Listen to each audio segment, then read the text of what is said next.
Actually ना मला कथ्थक खरंच आवडत नाही. नाही म्हणजे कोणाला गंमत वाटेल. माझ्या सासूबाईंनी आणि माझ्या नवऱ्याने क्लासला मला घातलं, पण एकही शो किंवा एकही प्रोग्राम नृत्याचा त्यांनी पाहिला नाही. का? पण मी 10 वर्षाची असताना माझी आई एक्सपायर झाली आणि त्यानंतर मला असं जाणवलं की मी तिच्यासाठी काय करू शकेन. माझं लग्न मी 10वीत असतानाच झालं आणि मी 10वीची परीक्षा लग्न झाल्यानंतर दिली. बालविवाह. सासू सासरे दोघेही डॉक्टर असल्या कारणामुळे त्यांनी मला वयाच्या 18व्या वर्षापर्यंत सांभाळलं, जसं त्याच्या मुलीसारखं, आणि मग मिस्टरांच्या ताब्यात दिलं. की सिंदूर लावतात तुमचे पती नाही, यावर सगळं कशी मात करता? बेसिकली मी माझ्यासाठी लावते आणि माझ्यासाठी व्यक्ती माझी कुठेच गेलेली नाही आहे, त्यामुळे ती माझ्यात आहे, मला माहिती आहे, आणि मला ते लावल्यानंतर खूप समाधान मिळतात ना. तुम्हाला जे म्हणायचं ते म्हणा, मला जे करायचं ते मी करणार.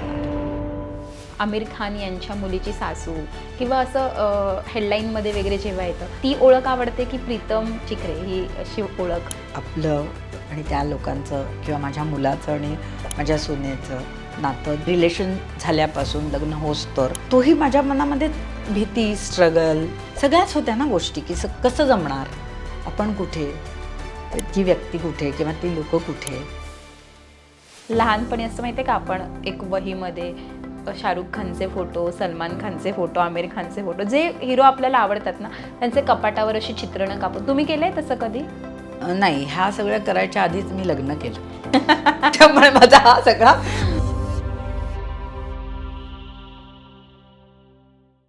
कधी कधी आयुष्य आपल्याला अशा वळणावर आणून ठेवतं जिथे आपण स्वतःलाच एक वेगळ्या रूपाने पाहायला शिकतो. आणि आजचं व्यक्तिमत्व असंच एक आहे. आजची जी सुपर सखी आहे ती तुम्हाला पहिल्या थंबनेलवरनं प्रोमोवरनं कळालीच असेल, आणि ज्यांनी आपल्या सोशल मीडियाच्या माध्यमातून घराघरात आपली जागा निर्माण केलेली आहे, आणि एक ज्या सुंदर कथ्थक डान्सर आहेत ज्यांचं बॉलिवूडशी खास नातं आहे. कोण आहे ही अशी व्यक्ती हे तुम्हाला पहिल्या थंबनेलवरनं प्रोमोवरनं कळालंच असेल. आपण स्वागत करूयात द प्रीतम मॅम यांचं. खूप खूप स्वागत तुमचं लोकमत सखीच्या सुपर सखी या कार्यक्रमामध्ये. आणि खूप छान वाटतंय, एक मराठमोळं नाव असं ज्यांनी अख्ख्या बॉलिवूडमध्ये सुद्धा ओळख केलेली आहे, आणि याचबरोबर एक तुमची खास ओळख आहे, आणि या खास ओळखीसाठी आजचा हा सुपर सखी कार्यक्रम आपण तुमच्यासोबत शूट करतोय. सो एक कथ्थक डान्समध्ये तुमचं खूप मोठं नाव आहे आणि कथ्थक डान्सर म्हटलं की बऱ्याच जणांच्या डोळ्यासमोर येतो तुमचा चेहरा. तर सुष्मिता सेनसुद्धा तुमच्याकडनं डान्स शिकता, पण हे सगळं बोलणार आहोत. तुमचं एक वेगळं नातं आहे ते पण.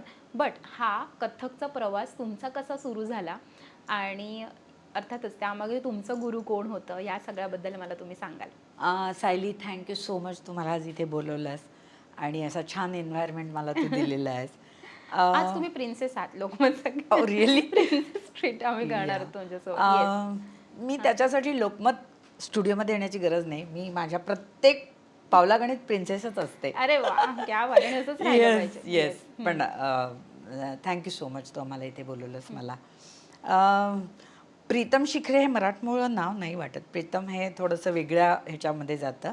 पण आय एम सो हॅपी की माझ्या आईने 60 वर्षापूर्वी हे कसं नाव सुचवलं, तिला सुचलं असेल आणि तिने माझं नाव 60 प्रीतम. वर्षापूर्वी तेव्हा किती छान असं मॉडर्न एक टच असलेलं आणि छान मराठमोळं प्रीतम. मोस्टली मुलाचं नाव असतं प्रीतम, आपण ते पाहिलंय. एक्झॅक्टली. आणि ते तिने मला दिलं, आणि त्या नावाचा अर्थ साधारण आपण असं आहे की प्रेम करणारी आणि प्रेम करवून घेणारी सुद्धा आहे. आणि मी दोन्ही पाळते, आणि मला प्रेम करून घ्यायला पण खूप आवडतं, आणि मजा वाटते म्हणजे ह्या सगळ्या गोष्टीची. मला नावामध्ये खूप काही गोष्टी असतात. बरेच लोक म्हणतात नावात काय असतं, पण मला माझ्या नावानेच खूप काही जगण्याचं किंवा कशा पद्धतीने लोकांवरती प्रेम करावं किंवा शिकवला. तुझा पहिला प्रश्न होता की मला कथ्थक च्या माझ्या गुरु कोण होत्या, आणि कथ्थक माझ्यासाठी काय असं म्हणतेस ना तू. तुमचा प्रवास कसा सुरू झाला? प्रवास आपण बोलूयात. रोहिणी भाटे म्हणून पुण्यामध्ये, मी पुण्यातच जन्मली असल्या कारणामुळे मी पुण्यामध्ये रोहिणी भाट्यांकडे शिक्षण डान्सच्या स्वरूपातलं माझं तिथे झालं. जनरली लोक गुरुचं नाव घेताना कानाला बिनाला हात लावतात. बरोबर. सहसा मी लावत नाही कानाला हात वगैरे. मला असं नाही कधी वाटलं की गुरु म्हटल्यानंतर आपण कानालाच हात लावला पाहिजे किंवा तो असतोच ना, म्हणजे हृदयातच असतो. त्याच्यासाठी कुठल्या गोष्टीसाठी कान पकडायची गरज नाही. आणि त्यांचं आणि माझं नातं खूप छान होतं. म्हणजे बेबीताईंचं, म्हणजे आम्ही त्यांना बेबीताई म्हणायचो. मला माझा संसार असल्या कारणामुळे मी ग्रुपमध्ये जास्त शिकले नाही त्यांच्या, पण मी प्रायव्हेट ट्युशन त्यांच्याकडनं 8 वर्ष घेतली. आणि फक्त बेबीताई आणि मी असायचो. आणि मी डान्स मुवमेंट करत असताना त्यांना तोड्या तुकड्यांमध्ये जो बदल करायचा असायचा तो ऑटोमॅटिकली व्हायचा, कारण आमचं गिव्ह अँड टेक इतकं सुंदर चालायचं. बेबीताई कुणाही बरोबर फारशा हॉटेलमध्ये किंवा पिक्चरला गेल्या नसतील, पण माझ्याबरोबर खूप वेळा माझ्या लुनावरती त्या बसायच्या मागे. लुना होती? हो, त्यावेळेस लुना क्या होती. बात है. या इजाजत पिक्चर मी बेबीताईंबरोबर पाहिला होता. भक्ती बर्व्यांचं एक नाटक आलं होतं. मला तिचं नाव आता आठवत नाही, पण ते नाटक आम्ही बेबीताईंबरोबर आणि मी पाहिलं होतं माझ्याबरोबर. माझ्या लेकावरती बेबीताईंचं खूप प्रेम होतं. माझ्या लेकावरती, रुमपूरवरती. मला आठवतंय बेबीताई पुण्यामध्ये कमला नेहरू पार्कच्या तिथे त्यांचा फ्लॅट आहे. अच्छा. फ्लॅट होता म्हणजे त्यावेळेस. आणि मी असे नुपूरला माझ्या लेकाला स्कूटरवरनं माझ्या घेऊन जात होते आणि स्पीड ब्रेकरवरनं तो मागच्या मागे हे झाला आणि खाली पडला. माझा लेक 3 वर्षाचा होता. हां, 3 वर्षाचा होता आणि खाली असा हे पडला. आणि त्याला मी उचललं आणि बेबीताईंकडे, त्या जवळच राहत होते ना तिकडे, त्यांच्याचकडे चालले होते. आणि जातानाच त्यांच्या एक चौक आधीच आम्ही नुपूर घसरला मागणं आणि मी बेबीताईंकडे गेले. बेबीताईंनी पहिल्यांदा मला शांत केलं की शांत हो, काहीही झालेलं नाही आहे, थांब मी बघते. आणि कारण नुपूर हसत होता आणि बेबीताईंकडे त्या आजीसारख्या प्रेम करायच्या. आमच्या कुठल्याही डान्सच्या मुलींच्या पोरांवरती त्या प्रचंड आजीसारख्या प्रेम करायच्या. त्यांनी स्वतः हाताने असं साजूक तूप घेतलं, असं चमच्यामध्ये गरम केलं, असं हाताला गरम फार लागत नाहीये ना हे बघून त्यांनी स्वतः त्यांच्या हाताला डोक्याला नुपूरच्या चोळलं. आणि नुपूरचा फोटो त्यांनी त्यांच्या बेडरूममध्ये लावला होता. क्या बात आहे. म्हणजे तुमच्या गुरूंनी? माझ्या गुरूंनी. क्या बात आहे. आणि त्यांनी मला काय, म्हणजे प्रत्येक व्यक्ती शिकवणारी गुरुच असते. म्हणजे आपण जर का म्हटलं तर बोलता न येणारे प्राणी, पक्षी, झाडं, फुलं, नदी, पारे, सगळ्या गोष्टींकडून आपण किती छान छान गोष्टी शिकत असतो. त्यामुळे प्रत्येक जणामध्ये काहीतरी शिकण्यासारखं असतं. त्यामुळे ते प्रत्येक जणच गुरु असतं. पण ह्यांना आपण बेसिकली असा गुरु मानतो का? कारण त्या आपल्याला मार्गदर्शन करतात, बोलून सांगतात, कलेच्या विषयाचं ज्ञानामध्ये भर देणं किंवा जगण्याचे सोप्या ट्रिक म्हणूयात आपण, नुकसे म्हणूयात, ते सांगणं. म्हणून मला बहिणाबाई तितक्याच आवडतात. कुठल्याही गोष्टी न शिकलेली व्यक्ती, माझी माय सरस्वती मला शिकवेते ग बोली. म्हणजे किती सुंदर यांनी बहिणाबाईंची 16 गाणी आहेत. खोप्यामध्ये खोपा सुगरणीचा चांगला, देखा पिलासाठी तिनं झोका झाडाली टांगला. नंतर मन वढाय वढाय. डे टू डे लाईफमध्ये येणाऱ्या ज्या गोष्टी आहेत, आपल्या लाईफमध्ये येणारे स्ट्रगल्स आहेत किंवा तिने किती सोप्या भाषेमध्ये त्यांनी सोडवण्याचा प्रयत्न केला होता. म्हणजे शब्दांनी बांधल्या होत्या. आणि मला आठवते भक्ती बर्वे आणि उत्तरा केळकरांनी ते गायलं होतं आणि भक्ती बर्वेने दूरदर्शनवरती ते पहिला 1983ला वगैरे ते त्यांचा हे झाला होता. त्यामुळे ते त्यांची जी 16 गाणी आहेत ना, ती 16 गाणी नंतर 15 ते 20 वर्षानंतर माझ्या डान्सच्या मुली जेव्हा तयार झाल्या, त्यांचं संपूर्ण नृत्यनाट्य मी त्यावेळेस केलं होतं. त्यामुळे मला तेवढ्याच प्रिय बहिणाबाई पण आहेत. क्या बात आहे. आणि ह्याच लोकांकडे बघून मला खूप मोठी शिक्षण मिळालं. क्या बात आहे. आणि प्रवास कसा, म्हणजे कधी असं वाटलं की हां, कथ्थकमध्ये आपण करिअर केलं पाहिजे, किंवा कथ्थकची सुरुवात ही मुळात कुठून झाली? ॲक्च्युली ना मला कथ्थक खरंच आवडत नाही. नाही. नाही, म्हणजे कोणाला गंमत वाटेल, पण जेव्हा मला माझ्या आईने जेव्हा डान्सच्या क्लासला घातलं, साधारण 8 वर्षाची असताना, आणि ते धागे नती नक दिन, धागे नती नक दिन, एक छोटीशी खोली, त्याच्यामध्ये 15-20 मुली, आणि ते फक्त तेच तेच तेच तेच तात इथे येतात, आत इथे येतात. त्या लहान वयात ना मला खरंच असं वाटायचं की आज कसा क्लास बुडवू मी, पोटातच दुखतंय, पोट. प्रत्येक लहान मुलाचं हां, असतं मतलब तसं. आणि ताप येणं ताप आलाय म्हणून सांगता येणं शक्य नाही, कारण तो दिसतो, दिसतं, कळतो. कळतो. मग पोटात दुखतंय, डोकं दुखतंय. डोकं एवढं त्यावेळेस डोकंच नव्हतं, त्यामुळे तेवढं डोकं दुखायचा प्रश्नच आला नाही. जनरली पोट दुखतंय हाच माझा नेहमीचा असायचा. आणि त्या आमच्याच आईसाहेब ना, त्यामुळे हा सगळा डॅम्बिसपणा तिला लक्षात आला. हो. पण तिला जाणवलं की हिला काहीतरी ह्याच्यातलं एक जमू शकतं. जमू शकतंय. आणि कला दिसली होती तेव्हा. हां, काहीतरी. आणि खरंच सांगते ना, ह्यामुळेच मी त्या क्षेत्रात गेले. म्हणजे आईनी मला बळजबरी केली. खरं तर बळजबरीच हा शब्द योग्य आहे. पण मी 10 वर्षाची असताना माझी आई एक्सपायर झाली, आणि त्यानंतर मला असं जाणवलं की मी तिच्यासाठी काय करू शकेन. एक तर तिला गुलाबाचं फूल आवडायचं. त्यावेळेस कसं ना, अशी एक पद्धत होती की आपल्या जवळची व्यक्ती एखादी गेली की त्यांच्या आवडीचं खाणं सोडा वर्षभर, किंवा हे सोडा, हो. असलं काहीतरी काहीतरी म्हणजे आसपासची लोक ना असं काहीतरी भरवतात. आणि मग मला सांगितलं की आईसाठी काहीतरी केलं पाहिजेस ना.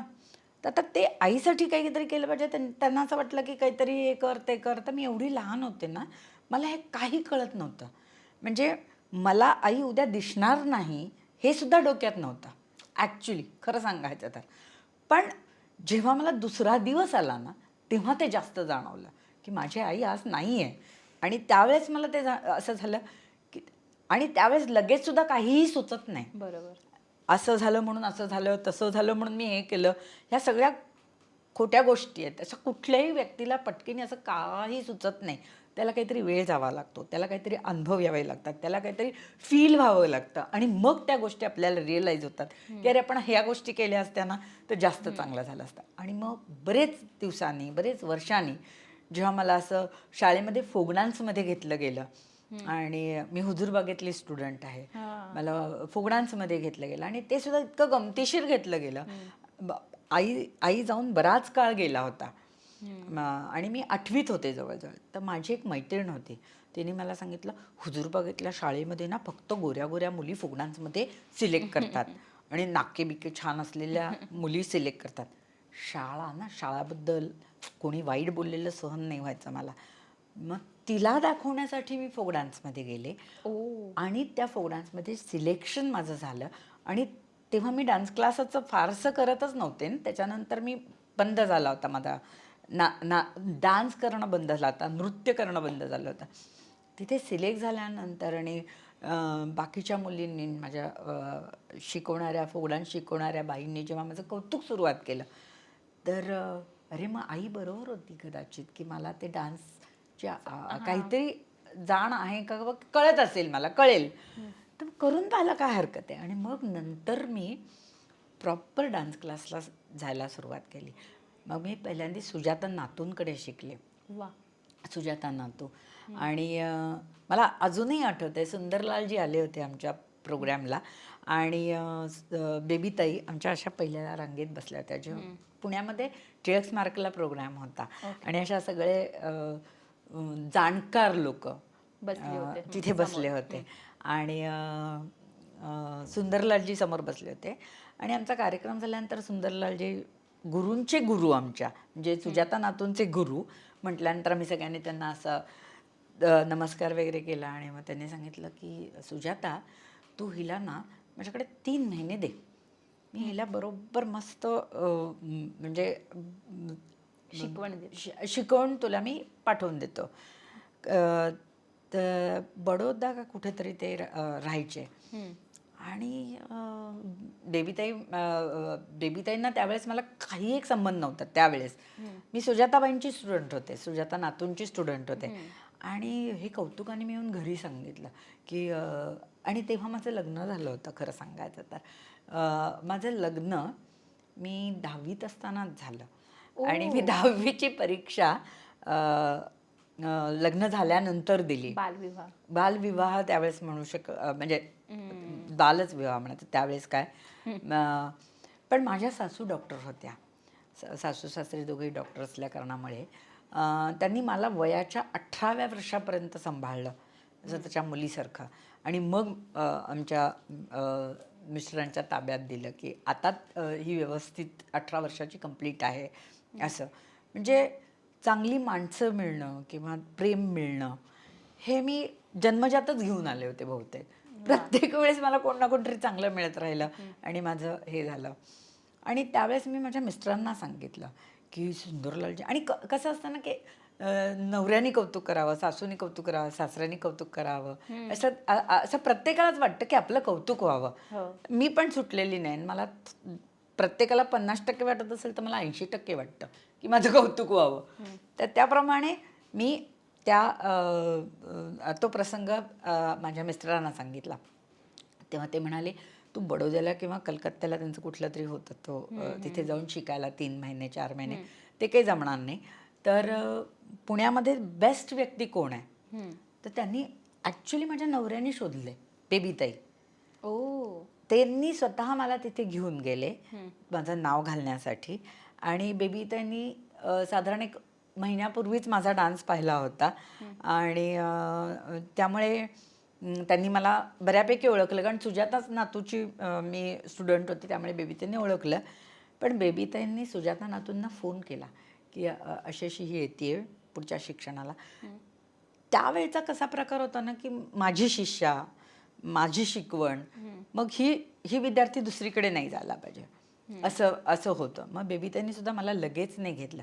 त्यांनी सुजाताबाईंना फोन केला की हिला ती अशी आली आहे, तिच्या मिस्टरांनी तिचं नाव घेतलं तर मी हिला घेऊ का.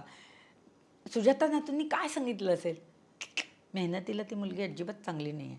मुलगीच ना त्यावेळेस मी फक्त 17-18 वर्षाची असेल. मेहनत बिनत नाही करत ही पोरगी. म्हणजे त्यांना असं म्हणायचं होतं की ही पोरगी माझ्यातनं जाता कामा नाही. बरोबर. आणि सुजाताबाई प्रेमळपणे नाही सांगितलं ते माहीत नाही आता त्यांना विचारायला पाहिजे. पण कारण त्यांना तुम्ही हव्या होतात ना म्हणूनच असं असू शकता.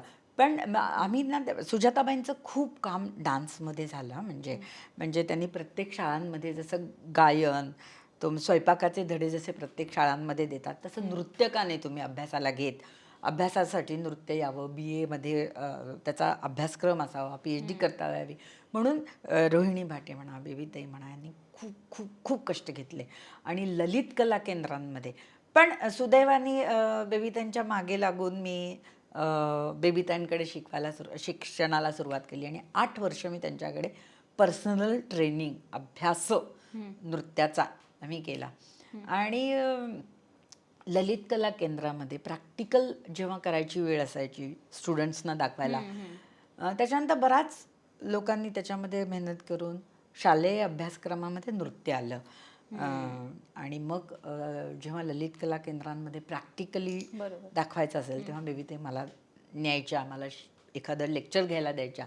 आणि मग तेव्हा मला बेबीताई म्हणायच्या अगं माझी आई मी तुला नेतीये, तू 12वी हो व्यवस्थित. मग माझा मुलगा 8वीत असताना मी 12वी झाले. आणि मग त्याच्यानंतर मी नृत्याचं शिक्षण घेतलं. गमतीशीर प्रवास आहे माझा खरंच. म्हणजे आता तुम्ही मगाशी म्हणालात की तुमचं बालविवाह पण झाला, पण त्यावेळी एक एवढ्या लहान वयात आत्ताच्या मुलींचं आहे ना लग्न झाल्यानंतर सुद्धा त्यांना नाही जमत काही गोष्टी.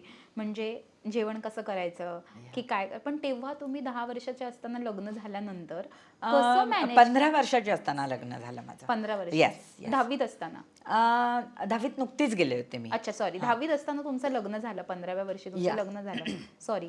तर त्या वयात सुद्धा 15 वर्षाचं म्हणजे काही फार मोठं नाही. म्हणजे इथे 25-30 वर्षाच्या मुलींना नाही समजत खरं सांगायचं तर की काय गोष्टी केल्या पाहिजे, कसं बोललं पाहिजे, कसं राहिलं पाहिजे, आणि आपण शिकत जातो हळूहळू. बट तेव्हा इतक्या लहान वयात लग्न केल्यानंतर काही चॅलेंजेस आले का? खरं सांगा, म्हणजे ॲब्सोल्युटली आले ना.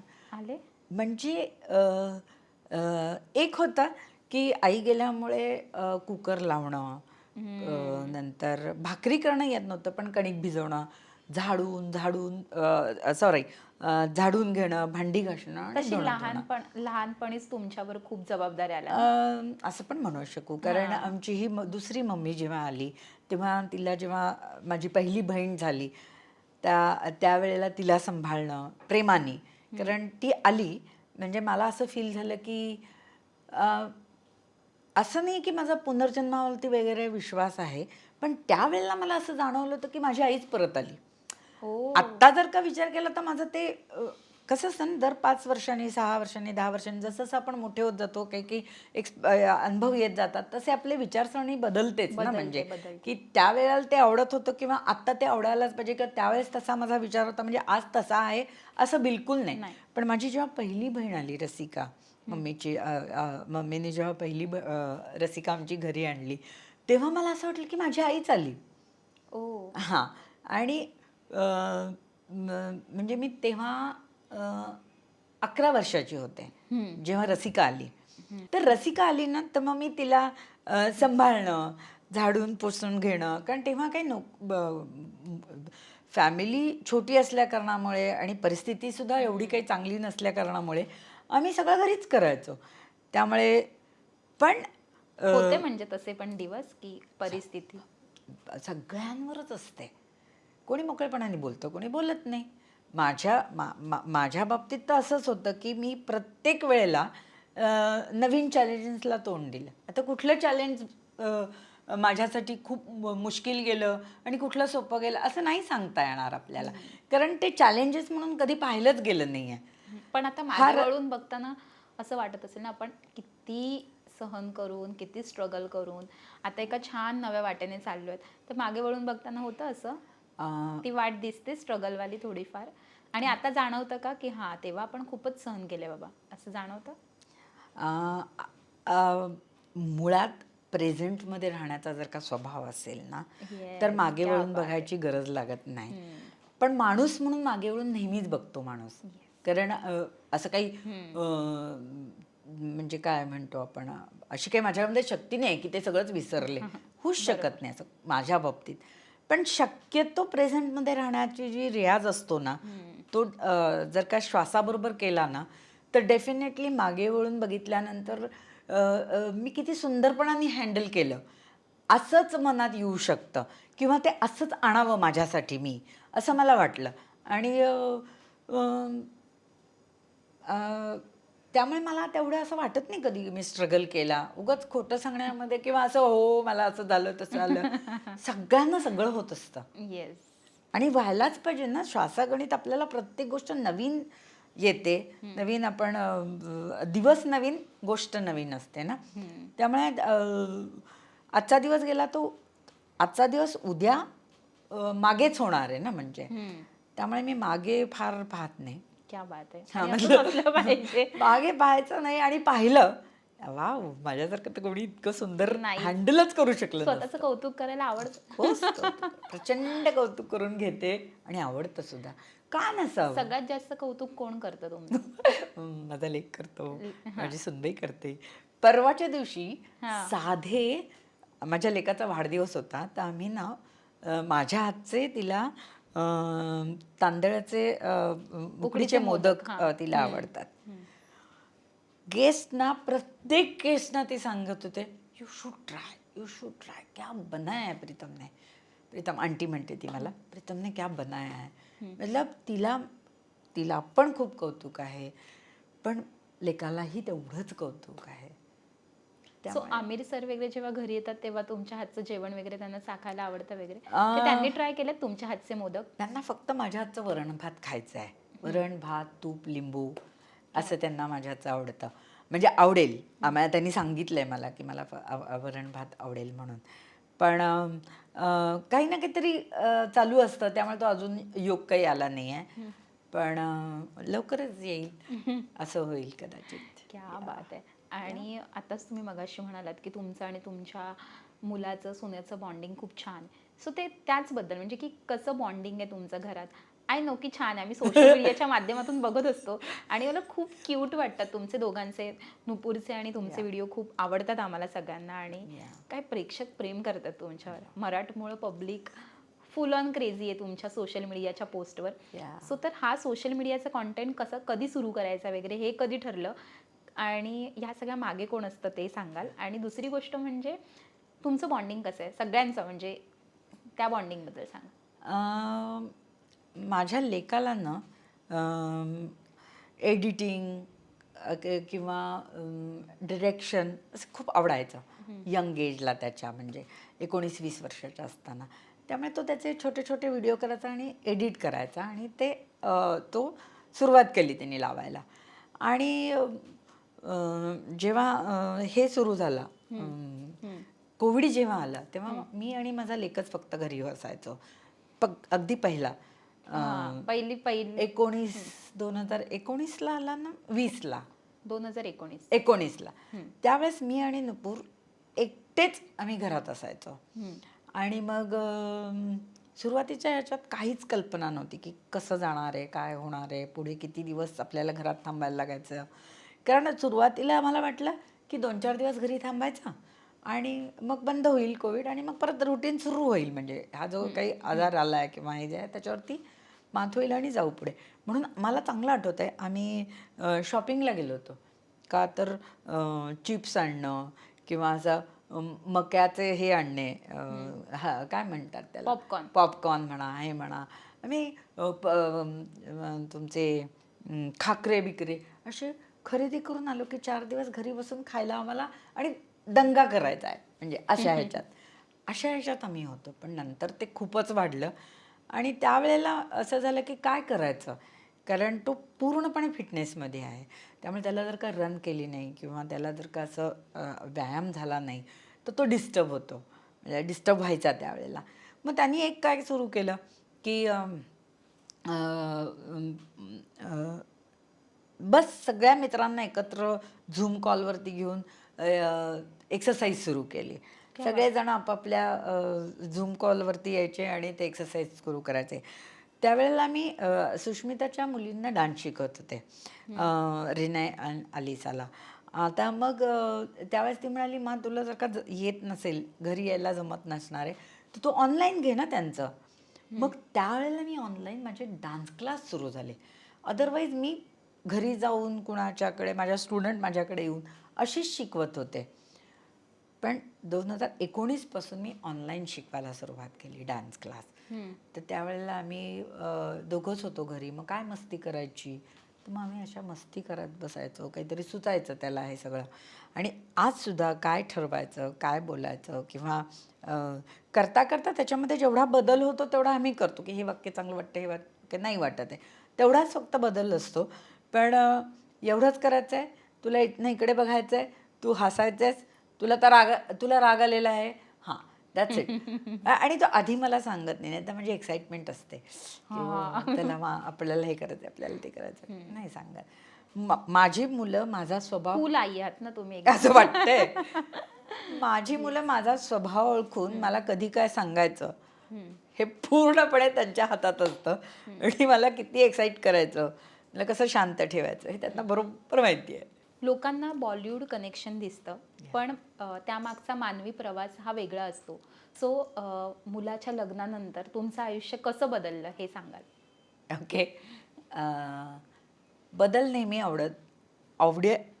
आवडणारा बदल झाला तर तो आवडतो. कारण प्रत्येक वेळेला माणसाच्या आयुष्यामध्ये बदल होत असतो कधी चांगला कधी वाईट. डेफिनेटली माझ्याकडे चांगला बदल झाला त्यामुळे ते मी खूप एन्जॉय केला माझा बदल. आणि कौतुक नक्कीच आहे की मी आयराची सासू आहे नुपूरची आई आहे. मला कोणी प्रीतम म्हणून ओळखलं तर आणखीन छान वाटतं. मी नेक्स्ट प्रश्न तुम्हाला तोच विचारणार होते की आता ना म्हणजे ऑफकोर्स तुमची ओळख खूप वेगळी आहे. तुमचं कथ्थकमध्ये खूप नाव आहे त्याच्यामुळे तुमची स्वतःची एक वेगळी ओळख आहे.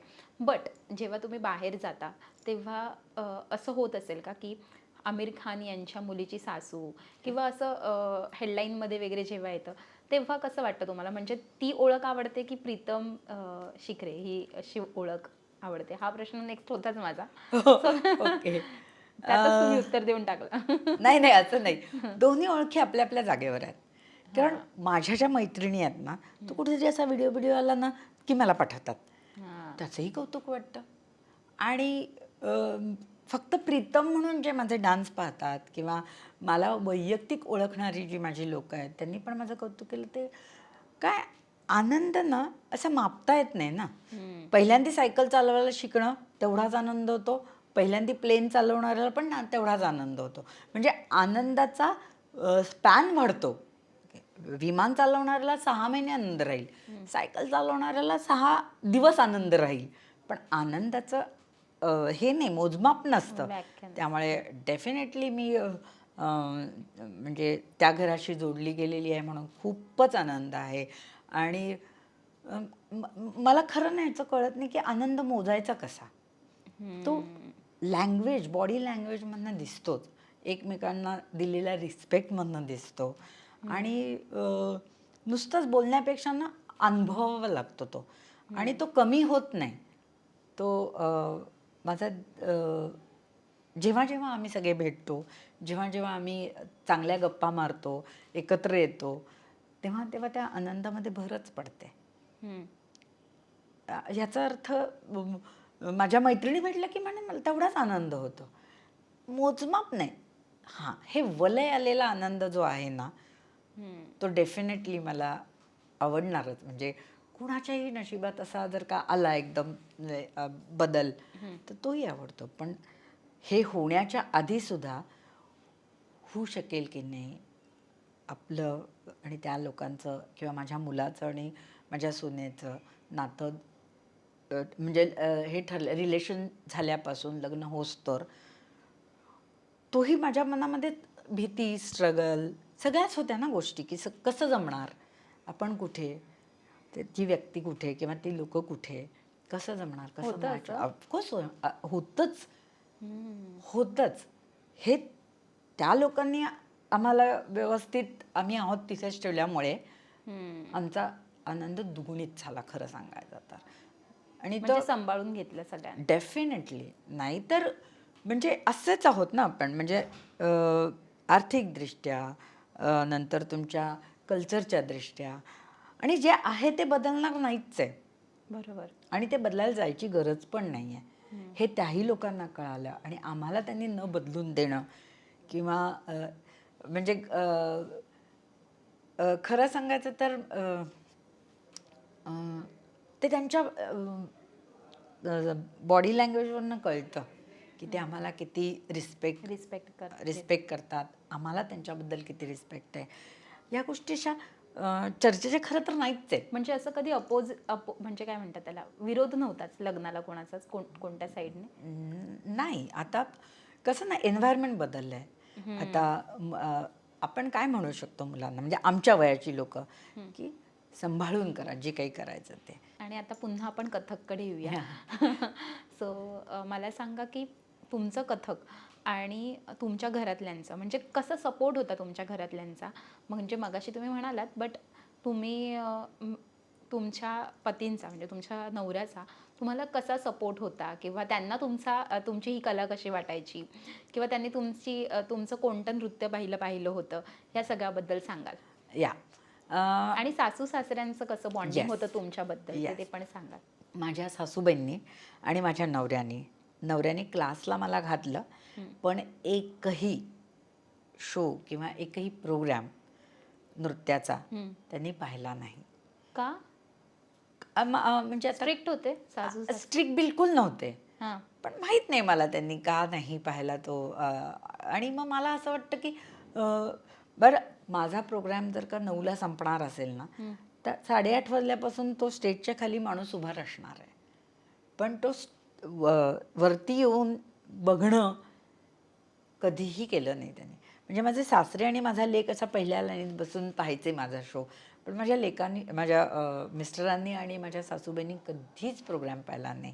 म्हणजे त्यांना डान्सची काही प्रॉब्लेम होता की कसं काय? मी त्या फंडात नाही पडले, मग खूप दुःख झालं असतं मला. म्हणजे आजही तेवढंच होत आहे की त्यांनी पाहिलं असतं तर छान वाटलं असतं. छान वाटलं असतं. पण त्यात त्यांनी माझं नाव डान्स क्लासला घातलं हेच माझ्यासाठी खूप मोठी गोष्ट आहे. आणि ठीक आहे, एखाद्याला एखादी गोष्ट नाही करायची ना, तर फोर्स करून ती करण्यामध्ये मला नाही वाटलं. त्यांना जेव्हा योग्य वाटेल तेव्हा ते येतील, पाहतील. कारण आपल्याला कळतं ना की नको, त्याच्यापेक्षा डान्स क्लासच बंद होणार असेल तर नकोच बोलायला. म्हणून मग ते गप्प सहन करत गेले मी. कदाचित असंही उत्तर असेल ना. क्या बात आहे. त्यावेळेला मला हे काय माहित नाहीये की असं असेल का, तसं असेल का, काय नाही. जे ज्या वेळेला वाटलं तशी मी वागत गेले. आणि Go with सुदैवाने ह्या गोष्टी पुलन होत गेल्या. आपण पुढे पुढे जात गेल्या. आणि त्यामुळे पण एक आहे की यूट्यूबवरती ना कुठेतरी मी डान्स क्लिप होते. हां, एक क्लिप मिळाली त्यांना. म्हणजे अगदी ते जायच्या त्याच महिन्यामध्ये. काय काय योगायोग आहे बघा. 2019ला ते गेले आणि तिथे माझी एक यूट्यूबवरती ना एक हे मिळाली, त्यांना क्लिप मिळाली डान्सची. त्यांनी मला व्हॉट्सॲप मेसेज केला की माझी बायको उत्तम कलाकार आहे, हाडाची कलाकार आहे. And that's it. तो मेसेज मी माझ्यासाठी, मला म्हणजे बाकीच्यांनी कोणी म्हणणं आणि त्यांनी आणि माझ्या पोरांनी म्हणणं किंवा माझ्या लोकांनी माझ्यासाठी म्हणणं, माझ्यासाठी गिफ्ट आहे. म्हणजे गिफ्ट आहे. क्या बात आहे. खरंच म्हणजे. आणि तुम्हाला खूप भरून आलं असेल ना तेव्हा. ॲब्सोल्युटली. आजही त्याच आठवलं की असं वाटतं की येस, मी म्हणूनच घेतलं तुमच्याकडनं की मी अशी अशी कलाकार आहे म्हणून. आता आपण तुमच्या डान्सबद्दल बोललोत, इवन तुमच्या सगळ्या रिलेशनबद्दल बोललोत. एक वेगळ्या प्रीतमताई सुद्धा आहेत, म्हणजे तुम्ही मेंटल हेल्थसाठी सुद्धा काम करता आणि आयरासोबत तुम्ही जोडल्या गेलेल्या आहात तिथे. तुम्हाला ह्या सगळ्या गोष्टी काय अनुभव देतात, पण हे सगळं शिकवताना आणि हे सगळ्यामध्ये काम करताना याबद्दल तुम्हाला काय अनुभव देतात? अगस्टो फाउंडेशन हे नॉन प्रॉफिट ऑर्गनायझेशन आहे, जी पूर्णपणे आयराची कन्सेप्ट आहे की तिथे कम्युनिटी सेंटर असावं, तिथे वेगवेगळ्या ॲक्टिव्हिटी असाव्या, ज्या लोकांना मेंटल हेल्थचा काही इश्यूज असतील त्या लोकांनी तिथे यावं. आणि प्रत्येकाला म्हणजे असं म्हणतात, म्हणजे असंच आहे की कला जी आहे ना ती मेंटल हेल्थवरती खूप सुंदर काम करते. म्हणजे त्याला मन शांत ठेवणं म्हणा किंवा मेडिटेशन, योगा अशा गोष्टींनी केल्याने मेंटल हेल्थवरती किंवा मनावरती एक चांगले परिणाम होतो. आणि म्हणून तिथल्या सगळ्या ॲक्टिव्हिटीजने आर्टच्या तरफ जाणाऱ्या आहेत. तिथे मी कथ्थक शिकवते, तिथे मी नृत्याचे क्लास घेते. तर मुळात ह्या विषयाशी माझा संबंध आला तो 5 वर्षापूर्वी आला. जेव्हा मला हे कळालं की असं असतं मेंटल हेल्थ वगैरे, तेव्हा ह्याचे असं काहीही नसतं. तुम्ही जरा छान कपडे घाला, मी स्वतः तुला खायला करून देते, चल जरा बाहेर फिरून येऊयात, मग तुझा मूड बदलेल. आणि असं काही विचार करू नकोस, तू असा चुकीचा विचार करतेस किंवा अशा टाईपची माझ्या वयातली मी होते, असं काहीही नसतं. तूच स्वतःहून बोर होऊन घेतेयस किंवा असं काही, किंवा अशा पद्धतीची जी काही आहे ना कल्पना. अजूनही मेंटल हेल्थ म्हणजे मेंटल हेल्थमध्ये प्रॉब्लेम आहे किंवा डिप्रेशनमध्ये आहे म्हणजे लोकांना ना पूर्णपणे असं वाटतं, अजून ती कल्पना अशी नाही आहे की क्लिअर नाही झाली आहे लोकांना अजून तरी नाही झालेलं आहे. म्हणजे मग यांना वेडी तर नाही आहेत ना लोक, म्हणजे त्याचं कनेक्शन वेड्यांमध्ये जोडतात बरेचसे लोक. अजून आत्ता तरी बरेचसे लोक म्हणजे ज्या लोकांनी बोलायची गरज आहे अशा लोकांनी जेव्हा बोलतात मेंटल हेल्थ म्हणजे डिप्रेशन, ग्रीफ अशा गोष्टींकडे जातं. म्हणजे पण मेंटल हेल्थ म्हणजे वेडेपणा नाही. मूड्स चेंज होतात ना, किंवा उत्साह वाटत नाही, किंवा तेच करायचा कंटाळा येतो, किंवा खरं सांगू ना की हा अभ्यास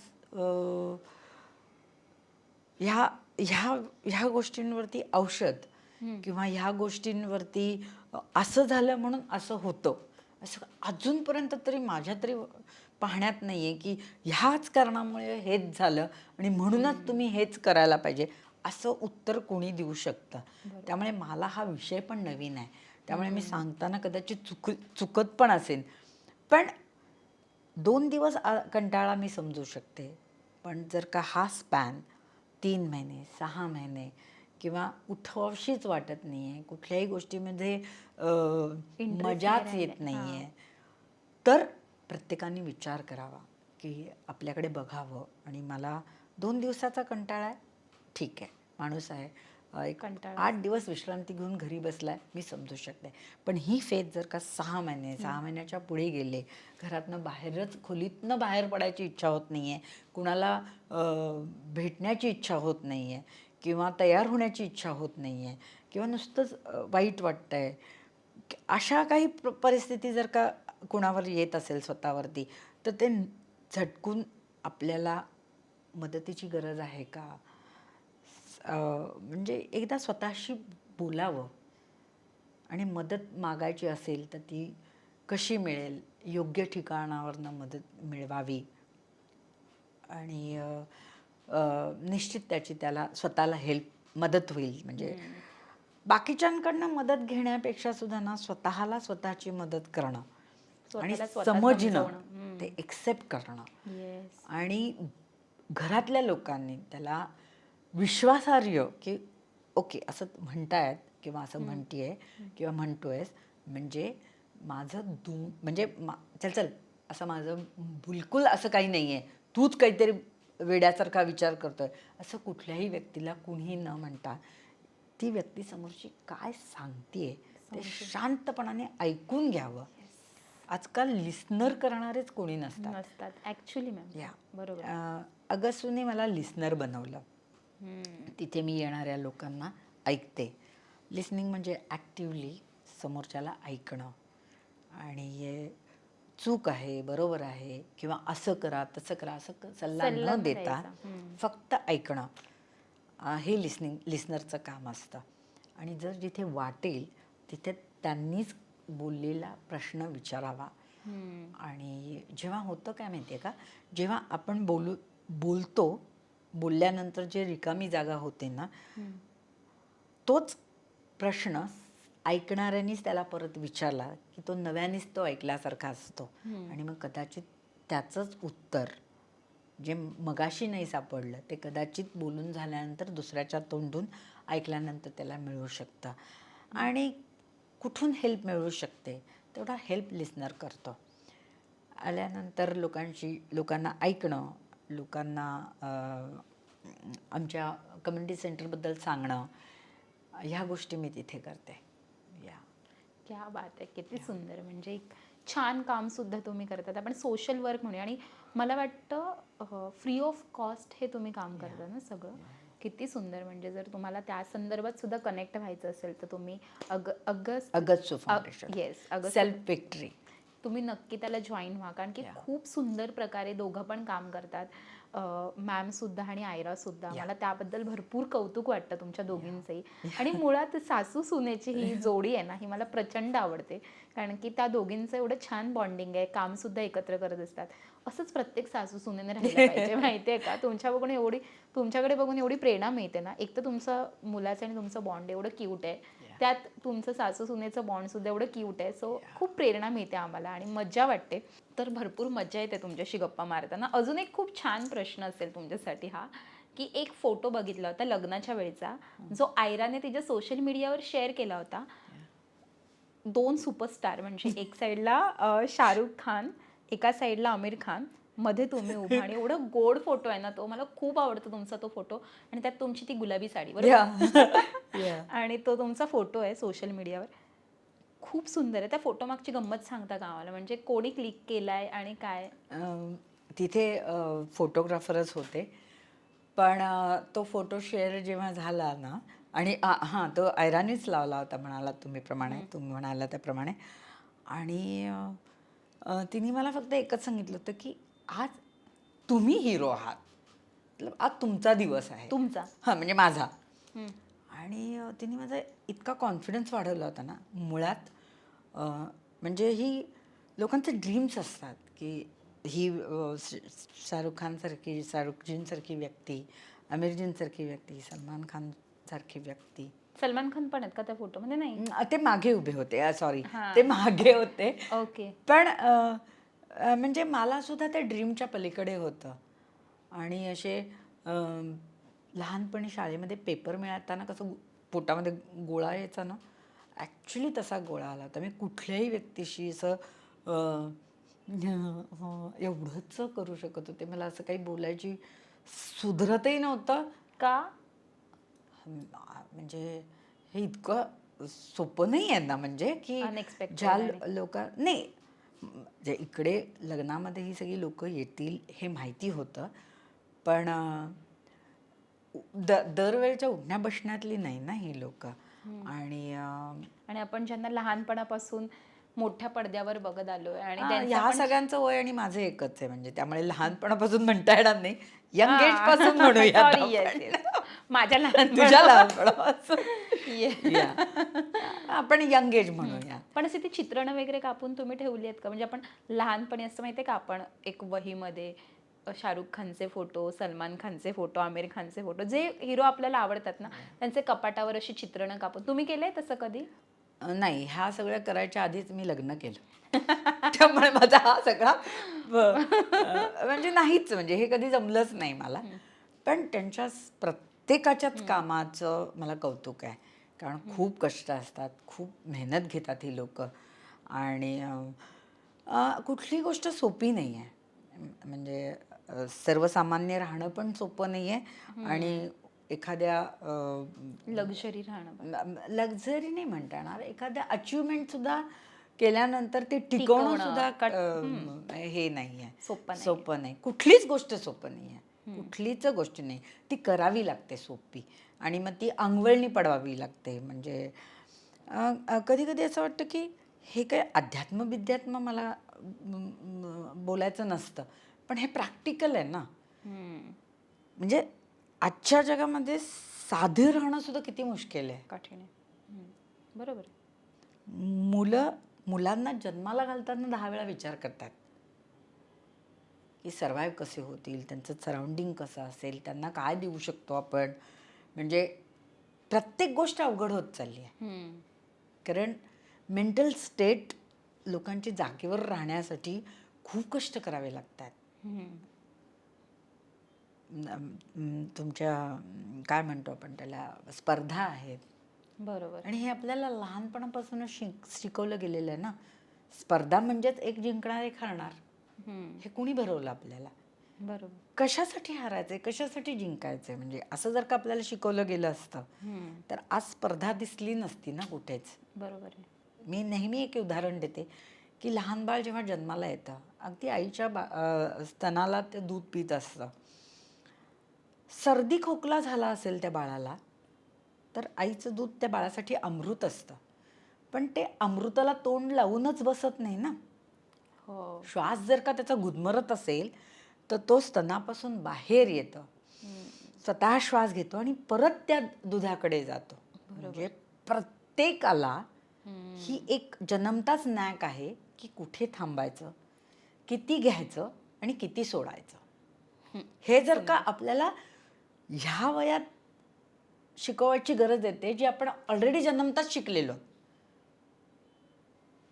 आणि मला वाटतं की कधी कधी मला असं, मी जर का माझा विचार कर, मी डेफिनेटली मी नुसतीच मजा करते, नुसतीच हसते, नुसतीच आम्ही दंगा करतो असं न होता मी माझा वेळ पण घेते. माझं स्वतःचं पण स्वतःला शोधत असते, स्वतःशी गप्पा मारत असते. सेल्फ केअर, सेल्फ अवेअरनेस, या सगळ्या गोष्टी माझ्यासाठी नवीन होत्या, नवीन आहेत. मेंटल हेल्थमध्ये काम करायला लागल्यापासून स्वतःशी बोलणं आणि कलेने मला जागेवर ठेवण्याचा प्रयत्न केला. आणि कुठलीही कला असो, मला जर का घाबरायला झालं तर मी उठून अशी रूममध्ये चालायला लागते. माझा मूड नसेल तर मी एखादी मूवमेंट करते. वा, मला ते आवडेल ना, तुमचा डान्स आपण बघू शकतो का? या. एक अशीच बसल्या बसल्या एक छोटीशी झलक दाखवा ना, पण नंतर तर पूर्ण बघूयाच. ओके. तर तुम्हाला सोडणार नाहीये मी बाहेर. Okay okay okay. धा धा धा धा दगित ता ता ता ता तगित ना ना ना नगित गे गे गे गे गे गित धा धा धा तगित ता ता ता तगित ना ना ना गे गे गे गित धा दगित ता तगित ना ना गित गे गे ता तगित ता तगित ना ना गित गे गे गित.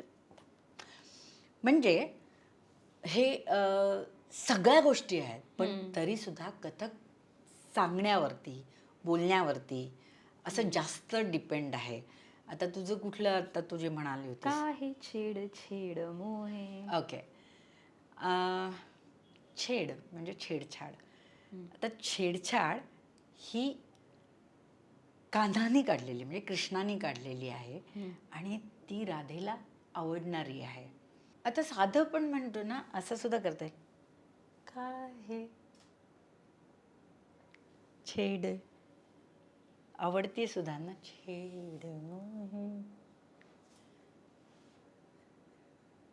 छेड मोहे. किती सुंदर. या काय आहे छेड, ती आवडते पण. जणू की मी माझा हात घेतलाय, पण मला असं वाटतं त्यांनी मला पकडलाय. असं शब्दाशी खेळून किंवा त्या शब्दाचं वजन पहिल्यांदा डोक्यात यायला लागतं की मी हे काम अशी का मुवमेंट करते, हा हात मी का धरलाय. तो कदाचित तो कृष्णाचा हात सुद्धा मी समजते आत्ता. किती सुंदर एक्सप्रेशन्स आहेत. वाव. है ना. तो समजा जर का मी हा हात माझाच आहे, पण मी तो त्याला त्याला हात दूर केला समजा, का हे, पण तो परत घ्यावासा वाटतोय. असं कितीतरी मी तशी विचित्र आहे. म्हणजे माझ्या त्या छेडसाठी मी इतकं छेडून घेते स्वतःला की तो छेड मी किती पद्धतीने दाखवू शकते, असं मला स्वतःला आवडतं करायला. सुपर सखीच्या प्रेक्षकांसाठी एक असा विचार जो तुम्ही स्वतःला सांगतात आणि स्मित हास्याने स्वतःला हसायला भाग पाडताय, असं कोणता एखादा? खरं सांगू का की शाळेमध्ये जाणाऱ्या दरवर्षीची कशी नवीन कोरी वही असते की नाही, आणि त्या पहिल्या पानावरती किती सुंदर आपण अक्षर काढतो, कारण ती नवीन कोरी असते. मग तिला छान सांभाळून एक महिनाभर तिची काळजी घेतो. आयुष्यामध्ये प्रत्येक नवीन गोष्टीचं कौतूहल असतं आपल्याला, पण माणूस श्वासागणित नवीन श्वास घेतो हे कसं लक्षात येत नाही आपल्या. त्यामुळे नवीन श्वासाला नवीन कुतूहल आणि नवीन स्मित हास्य का येत नाही, कारण माझ्याकडे काहीतरी नवीन आलं. नाविन्य तुम्हाला सुख देतं ना, समाधान देतं, आनंद देतो. मला असं वाटतं की मला प्रश्नाचं उत्तर जमतंय की नाही तुम्ही ठरवा. पण मला वैयक्तिक असं वाटतं की प्रत्येक श्वास जर एक सोडून झाल्यानंतर जो नवीन घेतो त्यातलं नाविन्य आपण का विसरावं. बरं, क्या बात. आणि त्याच्यासाठी वेगळ्याने परत हसणं आणण्याची खरं गरज नाही आहे. श्वासागणित मला नवीन चैतन्य मिळतं आहे, कारण हे इतकं हॅबिच्युअल आहे ना. आपण श्वास घेतो पण त्याची कधीही गिनती होत नाही, आणि हा नाही घेता आला तर मी संपेन, म्हणजे तो माझ्यासाठी प्रत्येक श्वास नवीन आहे ना. मग नाविन्य कुतूहल आणतं, नाविन्य त्याच्यामध्ये हास्य आणतं, आणि नवीन गोष्टींचं जर का कौतुक असेल तर प्रत्येक श्वासाचं कौतुक करावं, प्रत्येक श्वासागणित आनंद. आणि फक्त आनंदच नाही, श्वासागणित स्वतःचा विचार करावा. मी फक्त आत्ता आनंदात आहे, पण मी श्वास घेताना सुद्धा दुःखात असते, श्वास घेताना सुद्धा काळजीत असते, असणारच ना. कारण काळजी, चिंता, राग, लोभ, प्रेम ह्या श्वासागणितच चाललेल्या माझ्या भावना असतात ना. पण त्यावेळेस त्याचा त्याला नाही बाबा मला आता ह्याचा त्रास होतो म्हणून मी मागे सारण्यापेक्षा, किंवा आत्ता मी बघणार पण नाही आहे, मागे सारून कुठेतरी डोक्यात ठेवण्यापेक्षा श्वासागणित त्याला पुढे आणावं, त्याच्यावरती अभ्यास करावा, विचार करावा, मार्ग काढावा, आणि मग समजून उमजून तो राग, प्रेम, लोभ बाजूला ठेवावा. डोक्यात ठेवण्यापेक्षा त्याच्यावरती काम करून तो जर का आपण कामाचं कसं हे काम झालं ते काम झालं, आता समजा जर का ऑफिस वर्क असेल तर फाईल असणं म्हणा किंवा तुमच्याकडे काय कामाच्या आजची ही कामं आहेत, एक एक कामं आपण कशी बाजूला करतो तशा भावनांची डोक्यात ठेवण्यापेक्षा त्या भावना तुम्ही प्रत्येक वेळेस ते समोर आणून त्याच्यावरती थोडा वेळ देऊन स्वतःवर त्याच्यावरती काम करून समजून उमजून त्या भावनेचा निचरा का होत नाही आपल्याकडनं, त्या डोक्यात का ठेवल्या जातात. म्हणजे मला नाही माहिती की काय मी बोललीये, पण मला हे वाटतं. क्या बात आहे, किती सुंदर बोललात ते तुम्ही. माहीत नाही छान. पण मला हे वाटतं. येस. आता आपण थोडं एका वेगळ्या प्रश्नाकडे येऊया.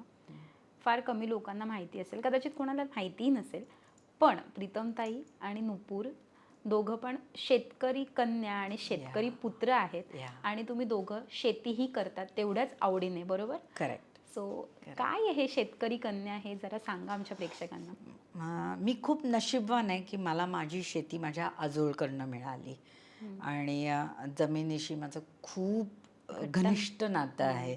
कारण जे काही आहे ना, एक तर ती अन्न देते, एक तर त्याला काळी माता म्हटलेलं, आईच म्हटलेलं आहे.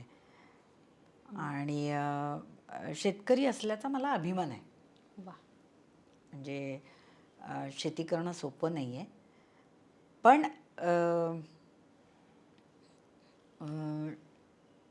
एवढंच माहिती आहे की काहीतरी पुण्याई आहे म्हणून मला ती आज शेतीची जमीन मिळाली, शेतकरी झाले मी. म्हणजे त्यांच्या घरी जन्माला आले म्हणून मला शेतकरी कन्या म्हणून आज मला म्हणून घ्यायला खूप बरं वाटतं आहे. आवडतं तुम्हाला शेती करायला? मला आवडतं. मगाशी त्यांनी हिंट दिली आहे की म्हणजे शाहरुख खान, सलमान खान यांच्या वयाच्या दरम्यान मी आहे आणि स्वतःकडे तुमच्याकडे बघून एवढं भारी वाटतंय ना. म्हणजे लिटरली एवढा तरुण वाटताय तुम्ही. आणि हे कसं म्हणजे फिटनेस कसं जपताय? घरात एक फिटनेस ट्रेनर आहे, नुपूर एक फिटनेस ट्रेनर, सेलिब्रिटींना तो ट्रेन करत असतो फिटनेससाठी. सो तुमच्या घरात हे फिटनेस कसं जपलं जातं आणि तुम्ही किती फिट ठेवण्यासाठी काय काय करतात जरा सांगा. ओके. मला वाटतं की फिटनेस फक्त शारीरिक नसून मानसिक सुद्धा असावा लागतो. म्हणजे लाईटचं म्हणजे मी एकदा कुठेतरी बोलले पण होते की मला जर का मी बॉडीनी फिट असेल तर मला स्वतः उठून फॅनचं म्हणा, लाईटचं म्हणा, बटन बंद करण्याची सवय पाहिजे. आणि तो फॅन किंवा तो लाईट माझ्या डोळ्यावर येतो आहे किंवा तो फॅन माझ्यासाठी जास्त आहे हे समजणं म्हणजे मानसिक फिटनेस पण माझ्या जागेवर आहे. त्यामुळे मानसिक आणि शारीरिक फिटनेस एकत्र असावा आणि कुठलीही गोष्ट स्वतः उठून करण्याची क्षमता बॉडीमध्ये आणि मानसिकतेमध्ये असावी. म्हणजे फिट असावं माणसाने अशा पद्धतीने, असं मला वाटतं. आणि मग त्याचप्रमाणे बाकी तर फिटनेससाठी जे खाण्यापिण्याचे फंडे किंवा काय प्रॉपर फिटनेस असतो बॉडीचा तो आमचे चिरंजीव खूप व्यवस्थित सांगू शकतील. पण मला माझा फिटनेस म्हणजे फिजिकल आणि मेंटल एकत्र असणं जास्त गरजेचं वाटतं. क्या बात है. आणि खूप छान मेंटल हेल्थबद्दल सुद्धा तुमच्याकडून खूप छान माहिती मिळालेली आज. आणि मला खूप मस्त वाटतं म्हणजे एक अशी सासू जी आपल्या सुनेच्या पाठी खंबीरपणे उभी आहे, एक अशी आई जी आपल्या मुलासोबत नेहमी हसून खेळून राहते. म्हणजे एखादी सासू जिला घर परकं नाही वाटत आहे आणि ती एवढं छान त्या घरात मिक्स होऊन खूप सुंदर वाटतं. म्हणजे अशा सासू प्रत्येक सुनेला भेटू दे आणि मस्त म्हणजे मग काही प्रॉब्लेमच नाही येणार आयुष्यात. बट खरंच खूप छान आणि ब्लेस्ड असतील त्या सगळ्या सुना की त्यांच्यासाठी अशा छान सासूबाई आहेत. पण असतात खरं तर. खरंच आपण जसं आपण चांगले तर सगळे चांगले असतात. येस. असं त्यात अगदी बुळबुळीत वाक्य झाली आहेत खरं तर. हे मी चांगली तर जग चांगलं वगैरे नाही. त्याच्यासाठी मेहनत पण घ्यावी लागते, त्याच्यासाठी समोरचा पण तसा लागतो, त्याच्यासाठी आपल्याला बाउंड्रीज समजून घ्यायला लागतात. मुळात स्वतःला समजून घेणं आणि जिथे पाहिजे तिथे स्वतःला थांबवता येणं आणि कुठून नुसतीच येते एवढी मुलांना पॉझिटिव्हिटी? नाही मतलब नुसतीच मुलांना खोली दिलं म्हणजे त्यांना स्वातंत्र्य दिलं असा भाग होत नाही ना. स्वातंत्र्याचा किंवा ह्याचा विषय खूप वेगळा आहे. माझ्या मुलाला वेगळी खोली आहे, त्याला त्याचा प्रायव्हसी लागते, नाही. बाकीच्या ह्याच्यामध्ये तुम्ही घुसता ना, पण म्हणजे सगळेच नाही घुसत, सॉरी. मला सगळ्यांवरती नाही बोलायचं आणि बेसिकली मला कोणाला काही बोलायचंच नाही आहे. पण मुलांना स्वातंत्र्य देणं म्हणजे प्रॅक्टिकली काय हे खरं तर प्रत्येकाने समजून घेतलं पाहिजे किती सुंदर. असं मला वाटतं. मुलांना म्हणजे मुलांना, मुलींना, आणि माझा तर भेदभावच नाही आहे. मुलं मुली असला काहीही भेदभाव नाही. आणि ह्या बोलण्याच्या खरंच गोष्टी नाही आहेत. आपल्याला जर का हे खरंच जर का सुखी राहायचं असेल ना, तर स्वतःशी बोलणं करावं आणि स्वतःशी कनेक्ट असणं खूप खूप गरजेचं असावं. आता मी तुम्हाला बघतेय, नो हेअर, जास्त हेअरसाठी काही असं स्प्रे किंवा काही, मस्त एक छान आंबाडा, एक छान टिकली, सिंदूर, कुंकू आणि छान असा सोबर लुक. बरोबर. एक तर तुम्हाला 2 प्रश्न आहेत. बऱ्याचदा तुमच्या कॉमेंट बॉक्समध्ये पण वाचलेलं आहे ही गोष्ट, की पती नाही आहेत पण सिंदूर लावतात आणि ह्या सगळ्या गोष्टी. तर त्या गोष्टींना कसं टॅकल करता एक, आणि दुसरी गोष्ट एकदम सोबर, म्हणजे छान असा ग्लो चेहरा, नो मेकअप, नथिंग, एक सुंदर सोबर व्यक्ती, कसं म्हणजे मेकअप कधी करावाच नाही वाटत? असं नाही आहे, मी डोळ्यात काजळ घालते. कारण मी म्हटलं, बेबी त्यांनी मला पहिल्यांदा सांगितलं होतं, तुझे डोळे खूप बारीक आहेत, त्यामुळे तू डोळ्यात काजळ घातलंस तर लांबपर्यंत लोकांना तुझे डोळे दिसतील डान्स करताना स्टेजवरनं. त्यामुळे डोळ्यात काजळ मी नक्कीच घालते. पण मेकअप मी कधीच करत नाही. मला ते म्हणजे नाही आवडत नाही असं म्हण किंवा काय, किंवा केलेलाच नाही आहे. आणि लग्नात पण नव्हता केला? लग्नात माझ्या सुनेनी बसवलं होतं की आज तुमचा दिवस आहे, तुम्ही आज आहात हिरो, अच्छा, तर थोडंसं काहीतरी लावा. मग तिने काहीतरी हे लावलं होतं, लिपस्टिक, आणि तिने ती जबाबदारीच दिली होती कोणाला तरी. जेव्हा मोठं रिसेप्शन ह्या लोकांनी जेव्हा ठरवलं होतं 13 जानेवारीला, तेव्हा तिथे लिपस्टिक काहीतरी लावलीच होती आम्ही. पण मेकअप असं नाही मी कधी केलेला. आणि एक्झॅक्टली काय मेकअप करावं, चेहऱ्यापेक्षा स्वतःला मेकअप करण्यासारख्या खूप गोष्टी आहेत ना. तर मग मी तो वेळ माझ्या बाकीच्या गोष्टी मेकअप करण्यामध्ये घालवते असं म्हणूयात. क्या बात आहे, किती छान. आणि माझा जोडूनच दुसरा प्रश्न होता तो म्हणजे सिंदूर लावता तुम्ही, आणि बऱ्याच जणांच्या कॉमेंट सुद्धा असतात, लोक बाजार उठवतात उगीच की सिंदूर लावतात तुमचे पती नाहीत, ह्यावर सगळ्यावर कशी मात करता किंवा काय, म्हणजे ह्या सगळ्यांना काय उत्तर द्याल? आज लोकमत सखीच्या लोकमत सखीच्या माध्यमातून त्या सगळ्यांना उत्तर द्यायची संधी मिळत असेल तर काय उत्तर द्याल? ओके. एक तर लोकांना जे वाटतं ते बोलतात आणि त्यांनी बोललं पाहिजे, कारण ते सोशल आहे. मला किती घ्यायचं ते मी ठरवते आणि बेसिकली मी माझ्यासाठी लावते आणि माझ्यासाठी व्यक्ती माझी कुठेच गेलेली नाही आहे. त्यामुळे ती माझ्यात आहे. मला माहिती आहे, कितीही रागवले, कितीही चिडले असले किंवा आपल्या व्यक्तींवरती, तरी ही एक गोष्ट अशी वाटते की ठीक आहे, मी त्यांच्याबरोबर आहे, ते माझ्याबरोबर आहेत, दॅट्स इट. आणि ते माझ्यासाठीच आहे आणि मला ते लावल्यानंतर खूप समाधान मिळतात ना. किती काय कोण म्हणेल याच्याकडे मला फारसं नाही लक्ष जाणार आणि मी बेसिकली मी देतच नाही लक्ष. तुम्हाला जे म्हणायचं ते म्हणा, मला जे करायचं ते मी करणार. किती मस्त. खरंच खरंच मस्त आहे तरच हो म्हणा. म्हणजे मी खरं म्हणजे मी उगीच नाहीच करत कौतुक कोणाचं. Yeah. आणि मला खरंच खूप आवडलं, म्हणजे एक कूल मॉम, एक कूल आई आणि एक कूल सासूबाई आणि एक कूल स्वतः व्यक्तिमत्व असणं खूप इम्पॉर्टंट आहे आता. म्हणजे आपण कोणालाही म्हणजे बांधले गेलेलो नसलं पाहिजे, हे तुमच्याकडनं मी आज शिकलेली आहे आणि हे मी नेहमी जपेन. आणि ही तुम्ही मला एक छान शिकवण दिली आहे आणि त्यासाठी मी तुम्हाला खूप थँक्यू म्हणेन. पण जायच्या आधी आपण एक छान डान्स स्टेप्स बघूया, म्हणजे कारण मला ते बघायचं आहे आणि तोपर्यंत मी तुम्हाला सांगितलं आहे मगाशी मी सोडणार नाही ओके, ओके. सो आपण एक कथ्थकची छान स्टेप बघूया आणि बघू थोडंफार मला पण आजूबाजूला राहून मागे म्हणजे मी तुम्ही करा इथे डान्स पण मी तिकडनं शिकायचा प्रयत्न करते. ओके चला. ओके ओके ओके एक छोटासा कथकमधला एक तोडा आहे. कुठलंही क्लासिकल नृत्य करायचं म्हणजे त्याला ताल असतो, तो सांभाळायला लागतं. तोडे तुकडे परण या सगळ्या गोष्टी असतात.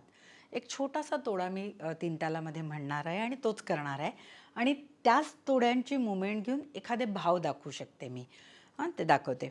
धा दिन दिन धा धा दिन दिन धा धा दिन दिन धा ना दिग दिग दिग ना दिग दिग दिग ना दिग दिग दिग थै दिग दिग ता थै थे ई त्राम थै दिग दिग ता थै थे ई त्राम थै दिग दिग ता थै थे ई तम धा दिन दिन ना दिग दिग दिग ना दिग दिग दिग ना दिग दिग दिग दिग ता थै थे ई त्राम थै दिग दिग ता थै थे ई त्राम थै दिग दिग ता थै थे ई त्राम धा ता दिन दिन दा दिन ता दिन दिन दा.